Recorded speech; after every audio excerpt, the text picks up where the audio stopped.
Marine here, but for the most part, he's keeping all of his construction facilities low. Actually, he is behind in supply by a lot, a huge amount. It'll take a huge miracle for him to win this game, but if there was any sort of miracle to be had, it would be in a TVT style setting, because siege tanks can turn the tide of a battle oh so quickly. One single misclick will actually ruin the game for a player and win the game for another player, destroying that Marine. But he does force a stim, and every single stim matters. You do lose 10 health on each of your units, and that is just pointless energy lost on your medevacs. Actually, mineyarding a lot of SCVs, keeping absolutely none. There's still a pretty high amount of minerals left on these, so I don't really understand what he's trying to do here. Maybe he's planning on mineyarding these SCVs to this mineral patch, and there it is. So kind of like a double mineyard. I guess I don't really know if that's effective, but here comes the drop. 4 medevacs full of Marines. Happy needs to make a choice right now. He needs to either pull back his entire army or decide that now is in fact the time to push a misclick or a misrally by Strelock, and these Marines are going to be inside the base just wrecking absolute havoc on his production facilities. That is the disadvantage about Terran, is that if they do lose all of these production facilities, they will have nothing to reproduce with, and Strelock knows this and smartly goes for it. He is actually targeting these supply depots, and that is also smart because he has put his opponent in the red, losing both factories. No, still keeping one factory, but immediately trying to rebuild that factory. He's going to try to keep these 3 Marines alive as long as possible, kill whatever SCVs he can. He probably should just let that SCV stay alive. It really wasn't doing anything. It was really trapped between the missile turret and the engineering bay and the armory. We can see that there's really nothing going on. This is the Terran standoff that happens quite a bit actually, but I really liked Strelock's play here, where he came in, picked off a lot of the production facilities, forced his entire units back, and you can see that Strelock is just slowly shifting himself further and further ahead. He's just going to keep dropping. You can see dropping now with siege tanks in his mix as well. I really like this. Now Happy really needs to make some sort of decision. He needs to make something happen here. He needs to either decide, okay, I'm going to push the front while half of your army is away, or he really needs to start deterring these drops some more or a little bit better. And you can see he actually is choosing to pull back, but he's keeping his siege tanks up here. This is extremely vulnerable. If the Terran player, that is Imba Strelock, decides to get a single Banshee, all of these siege tanks will die, and he's really just kind of deterring any sort of push. But you can see that Imba Strelock is just content with sieging up on the high ground. This is really, really nice play. While expanding behind it, he's putting constant pressure on the yellow Terran while expanding behind the pressure, and as you can clearly see, he is 4 base to 3 base. This is not a position you want to be in if you are Happy or any kind of Terran player. You actually, it's just the little things that Strelock does that makes him such a good player, and actually this will be hurting Happy's 80% win rate, as I think he will lose this game. There's a push in. It's really a misclick. I think he's just trying to see what kind of units there are, but I mostly think it was just a misrally. But it's not too big of a deal. Like I said, Strelock needs to make a humongous mistake if he is actually going to lose this game.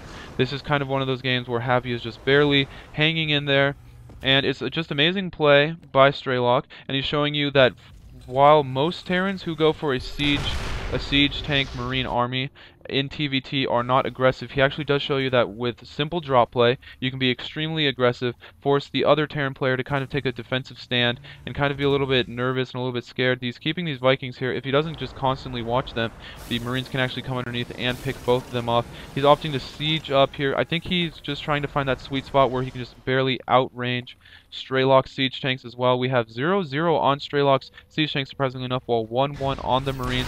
We have 1-2 and 0-1 on the siege tanks here, and you can just see this is what I'm talking about. He actually does a good amount of damage to Strelock. All Happy really has to do is also max out his army, and Strelock, there's really not much he can do. Strelock really needs to make something happen here, because once both armies are maxed, it just basically depends on what is in the bank, and if your 200 Terran army beats the other 200 Terran's army by a lot, it really does not matter what you have in the bank. Actually pulling a lot of SCVs, but this is a really, really, really nice timely push. He's going to have to pull all of his units back. He actually may pick off this orbital command, and if he stims and does good enough placement, he will actually be able to take off the second orbital command. If this orbital command does go down, he's pulling his units up. He really shouldn't have his medevac pot queued as the same things, and you can see taking out both siege tanks. Both siege tanks melt away so quickly. He's trying to push up. He's going to probably try to desperately siege up here. If I was Happy, I would really push in, try to take out this second orbital command. I think he can do it. I think this orbital command will in fact go down, along with a high number of SCVs, and this orbital command will go down. And with that, Happy is back in the game, and that is what I'm saying. It is attacks like that that make Happy so good. You can see Happy was actually down almost 40 supply, and he gets back up so easily, so quickly. Strelock now is probably just kind of cursing himself. It was dumb mistakes that caused him to do that. He did throw down this command center as soon as he lost it. That's good call. It does save him a lot of time, but if we go to the unit counting station, it's 75 SCVs to 35 or 33 SCVs of the Balloon Terran, and this is just a terrible position for Strelock to be in. He's probably cursing at himself right now inside of his head. He did have this game won, and because of Happy's amazingly pushed timing attack, and because Imbo was just not ready for it at all, he did lose it. And that's what I'm talking about, is that the siege tank marine army is just so immobile. It is ridiculously it's one of the strongest units. If you try to engage it head on, it's one of the strongest army compositions. But if you try to just simply skirt around it and do drops in the back of the base, or just run simply around it like he did, it is very, very effective. And obviously you can see there now Strelock is instead opting for a huge amount, and this is where it really just depends on who can get out their siege tanks and get them up faster, who has better upgrades. There's 2-0 and 0-1, so Happy is just pushing out. I really don't know why Imba didn't upgrade. He was ahead for so long. He really should have just been mass upgrading. He really had a huge lead, and he kind of threw it away with that marine push. You can see a drop up here, but for somehow Happy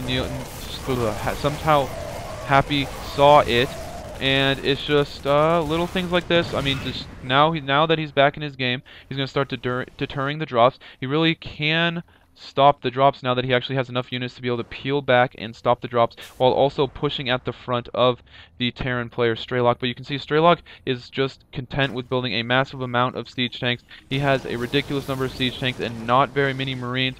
If Happy did go Banshees, that would be the funniest thing I have ever seen in my life, because he would simply just take out these marines here, kill these Vikings, and these siege tanks would be soft toast or bread or dough, or they would just be gone. They would be parts and scrap metal in the yellow Terran's arsenal that he can recycle, because Terran is eco-friendly. You can see actually pushing up here again, the siege tanks. It's just little siege tank skirmishes over and over again.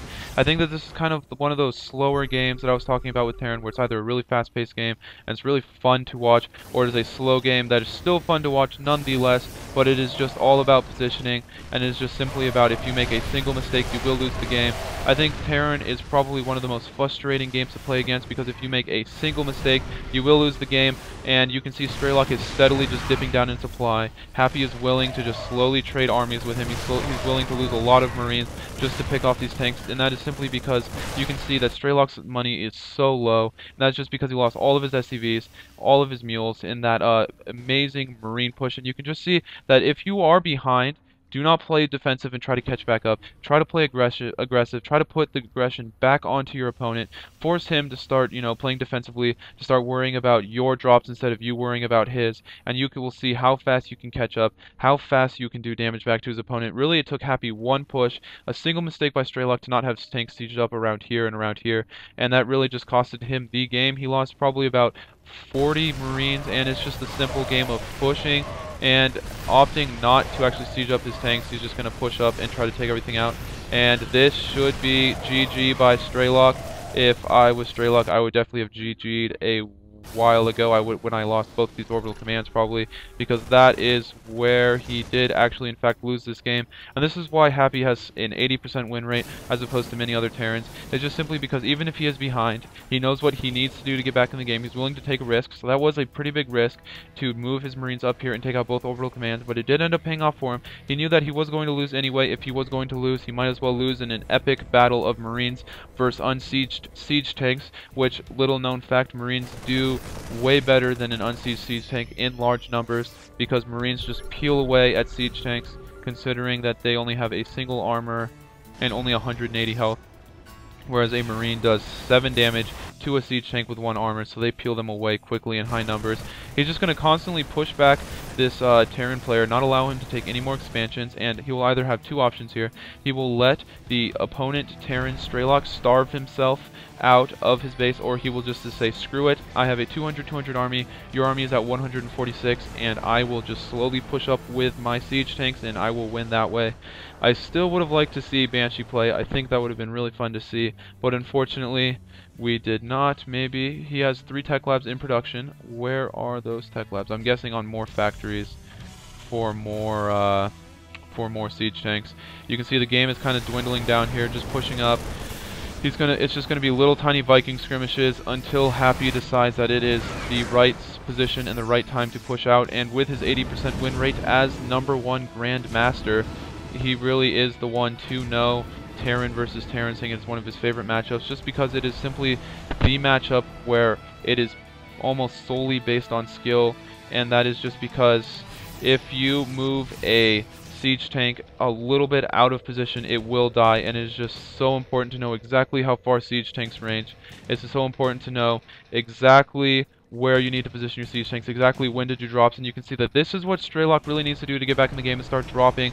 But smartly enough, he does have sensor towers up, so we will know. You will see that he's going to actually have the Vikings tank the missile turret damage. He really just wants to get these drops off. He'll get all 4 of these units, but at what cost? The sensor towers saw it such a long time ago. Both of these all 4 of these medevacs will go down, but there's siege up. I don't know. This may actually, if this can pick this off, plus all of these SCVs here, plus a good majority of the SCVs here, he will be back in the game again, and it'll come down to an epic final confrontation. I'm guessing we'll see, though, because Strelock is actually macroing back up, and that's what I'm saying, is look at Terran.